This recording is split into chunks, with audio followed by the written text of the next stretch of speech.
Digital Foundry is proudly sponsored by Omen's new wireless range of mice, keyboards, and headsets.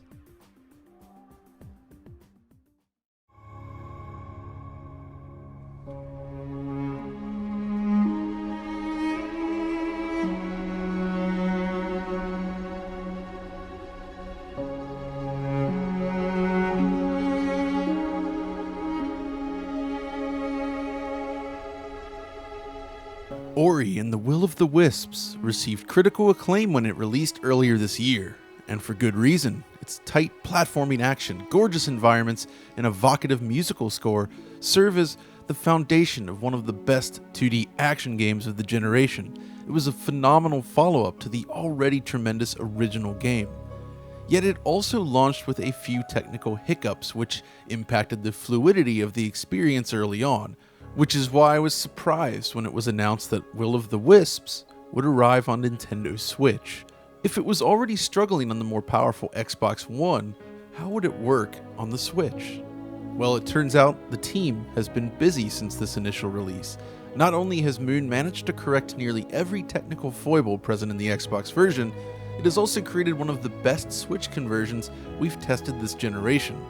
That's right, Will of the Wisps is one of those miracle ports we love to discuss here on Digital Foundry. But today's video is extra special, as I've had a chance to speak with Gennady Koral, the game's lead engineer and studio co-founder, who has shared insight into the creation of both the game itself and what it takes to deliver a full 60 frames per second conversion for the Switch. So, without further ado, let's get started.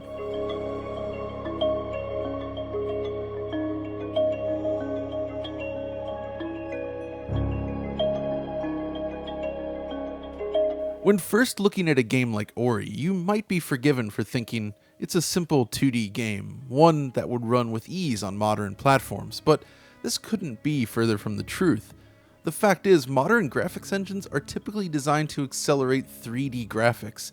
Z-buffering, early occlusion, order-independent transparency, draw call batching, and more are all tools developers can use to improve performance when rendering 3D worlds. With a 2D game like Ori, however, most of this isn't applicable. Dozens of high-quality layers scroll in every direction, delivering a convincing, almost pseudo-3D parallax effect. The speed of the game and the size of the levels means constantly streaming assets in and out of memory as you play, while physics, post-processing, and special effects hammer the GPU and CPU alike. At its core, Will of the Wisps was built on Unity, but perhaps not just standard Unity. With full access to the source, the team has essentially crafted their own highly tuned fork, nicknamed Moonity, which offers the performance and features necessary to build a game like this. In building this sequel, the team wanted to push the visuals and artistry to the next level by introducing features such as more advanced physics interactions on a wide range of objects, gorgeous dynamic lighting, god rays, complex skin models with lots of secondary animation, richer background detail, and more. It paid off on Xbox and PC, and the current version of that game, post-patch, runs great. But Switch was not exactly an easy target.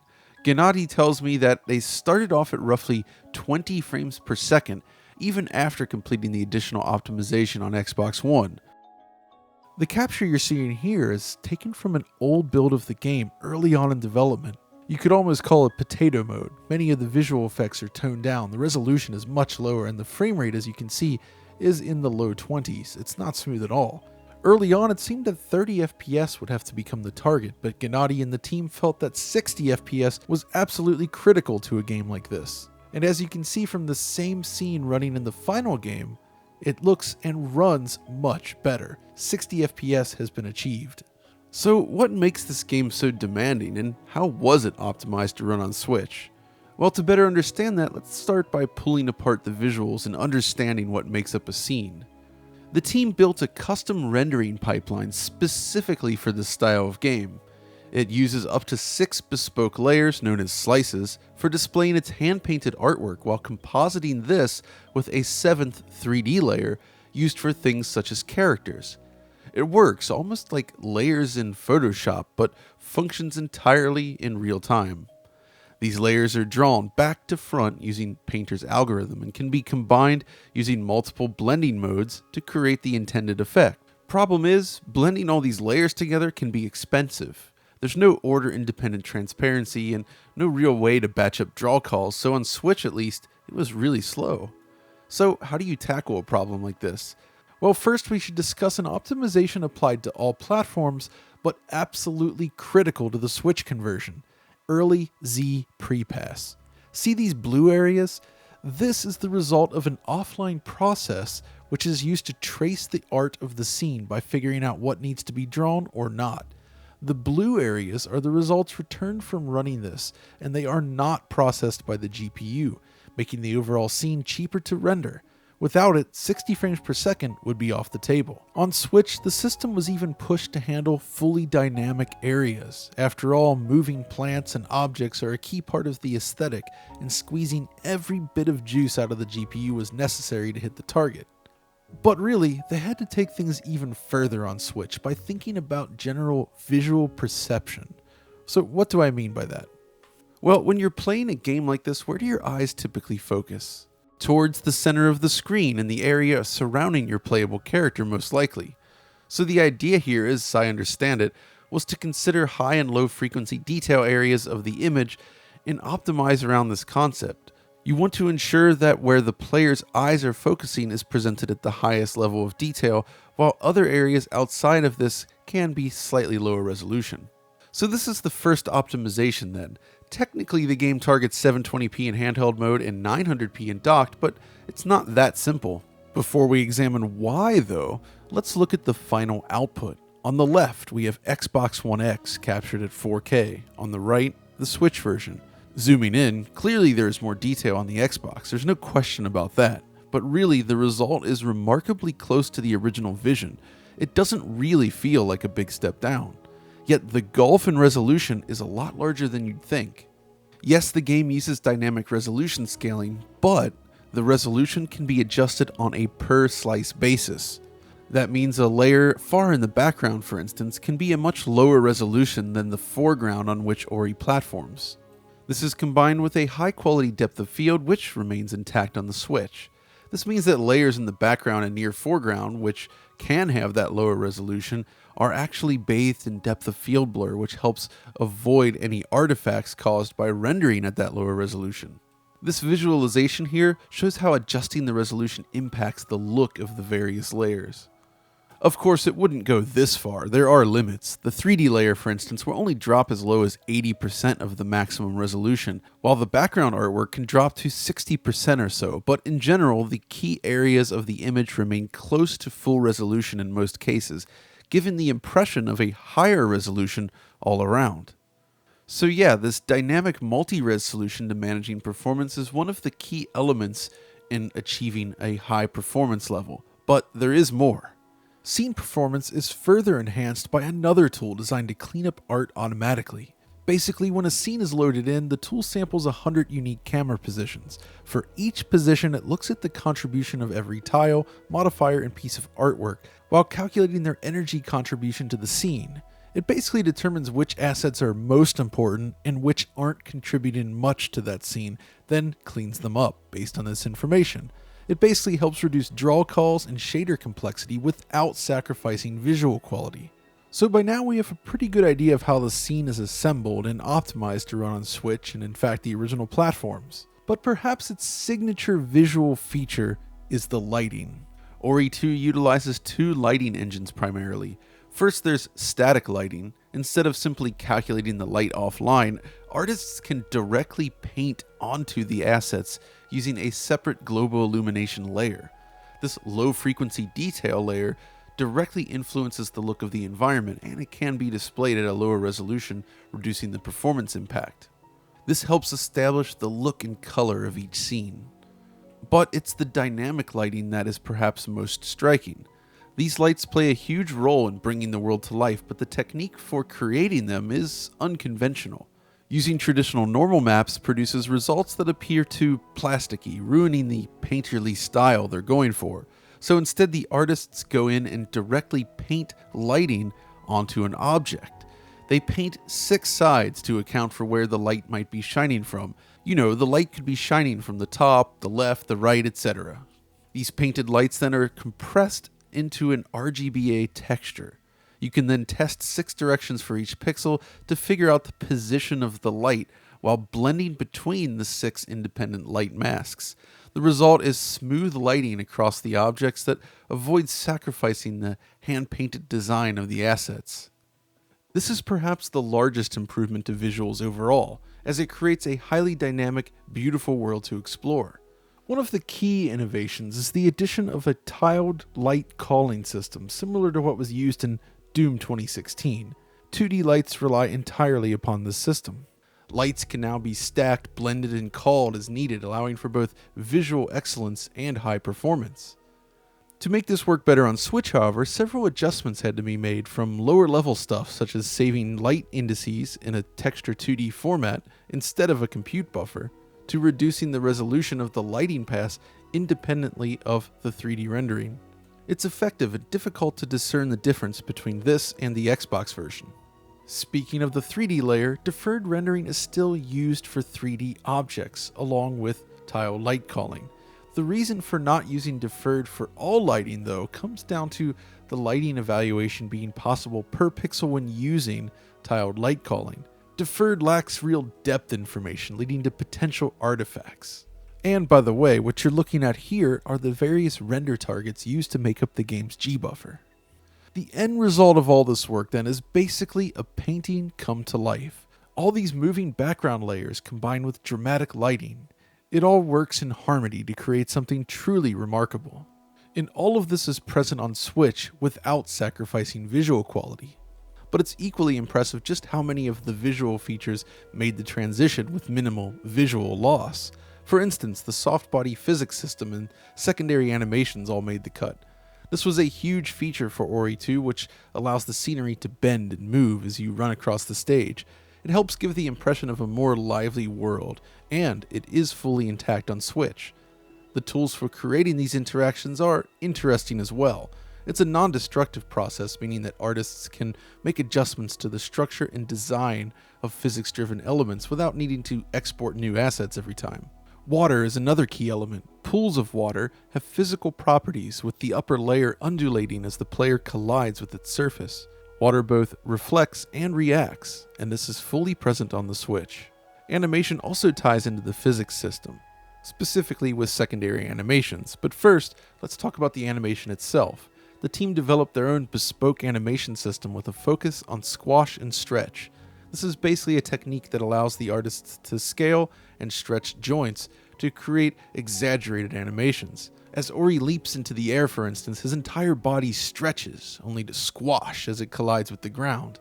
The rigs were created to make this possible on every single joint. Now, animation blending is utilized to smooth transitions between these bespoke animations, of course, but what really sells it are the secondary animations. Check out the tendrils on the spider, for instance. These react independently using the soft body physics system I mentioned earlier. This helps lend additional variety to each animation, further giving the impression of fluidity. It doesn't come cheap either, but it made the cut. Crepuscular rays also made the cut. These use stochastic sampling with a blur that works across multiple frames to create the effect. Without this blur, it would appear as a bunch of dots, but blending it together gives the impression of beams of light slicing through the scenery.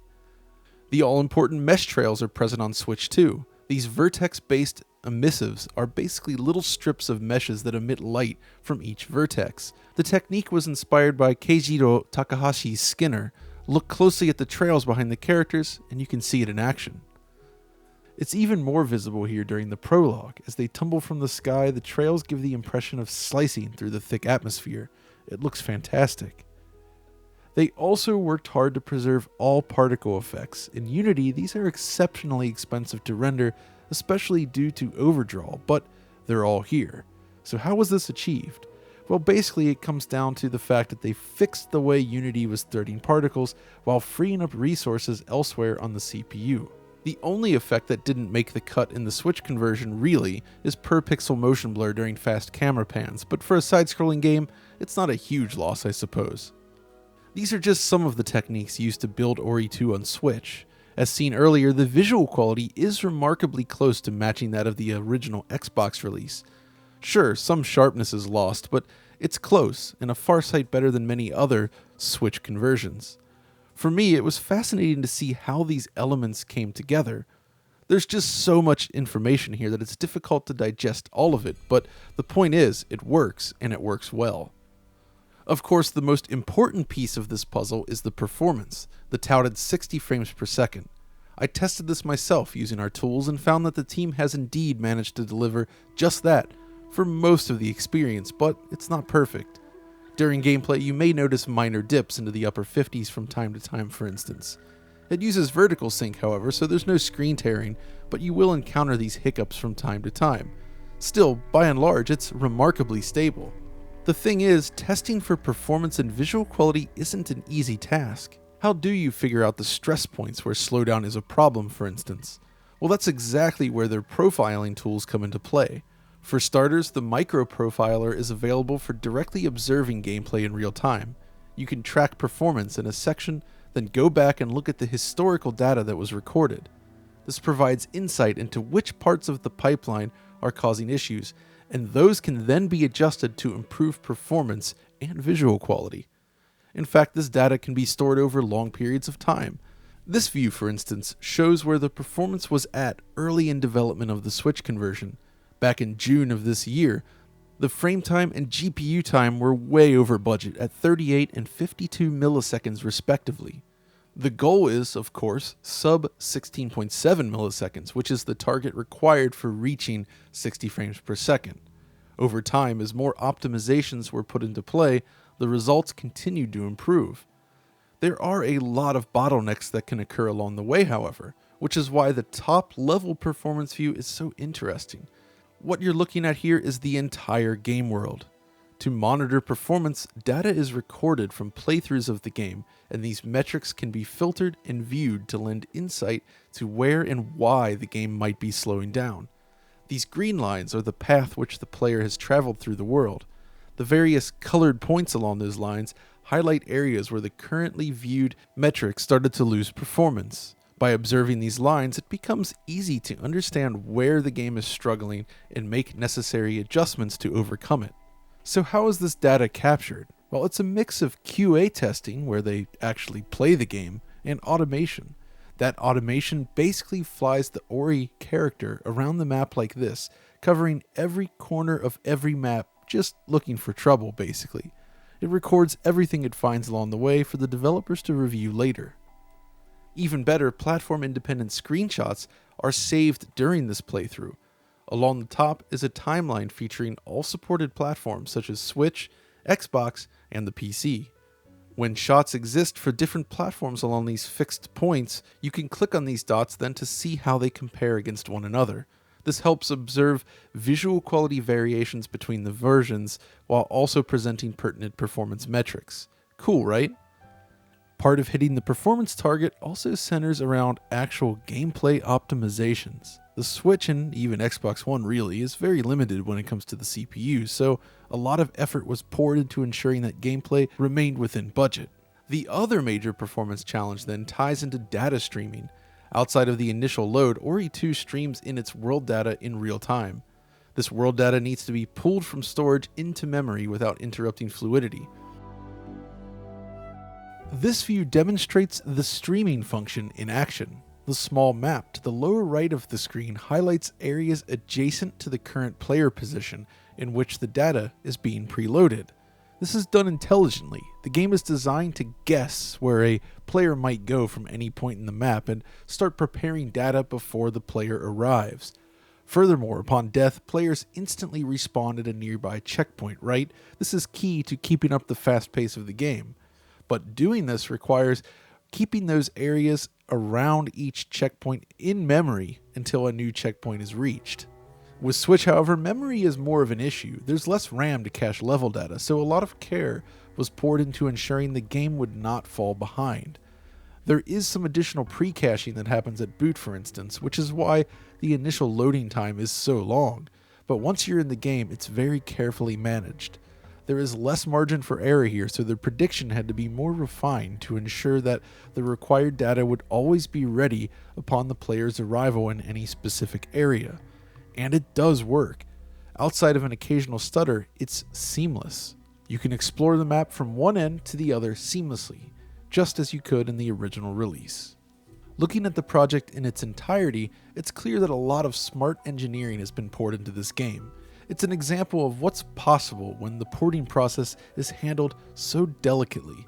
This could easily have become another 30 FPS Switch port, for instance, but because the team knows the game so well, they were able to perfectly fine-tune every aspect of it to shine on a less powerful machine. That's really the key here. It's not about stripping features out until you hit your target frame rate, though that can be valid in some instances. It's more about understanding how the game was built, taking it apart, and putting it back together slightly differently by adjusting things to make it run faster all around. So from my perspective, it's a complete success. This is the complete Will of the Wisps experience with minimal compromise. It runs like a dream on Switch, for the most part, while offering nearly the same level of visual fidelity as the other versions of the game. Yes, if you look closely, you might spot some lower resolution artwork, some extra aliasing on certain characters or branches, and yes, some slowdown, but by and large, it's extremely well made and runs very well. I also want to reiterate the improvements made to the Xbox One version post-release. It's still not 100% perfect, mind you, but it's much more stable than the original version, delivering a fluid 60 frames per second in most areas. The entire HDR pipeline was also completely overhauled and it looks amazing. So while it did launch in a less than optimal fashion, it's in very good shape now. And it's likely to improve further with the upcoming consoles. A patch is planned for the Xbox version adding support for native 4K rendering at 120Hz. For a game with fast lateral scrolling, this upgrade to 120 frames per second will push fluidity even further. I can't wait to test it out for myself, and we'll have more on it closer to release. But that's it for the moment. There is still more to be discussed around the game, of course, but I hope now you have some insight into what it takes to build a title like Ori. It's a beautiful game, but also an exceptional one that is well worth playing no matter which platform you're on. So if you enjoyed this video, as always, be sure to like, subscribe, ring that notification bell for instant updates from Digital Foundry, and of course, come follow us over on Twitter. And until next time, this is John signing off.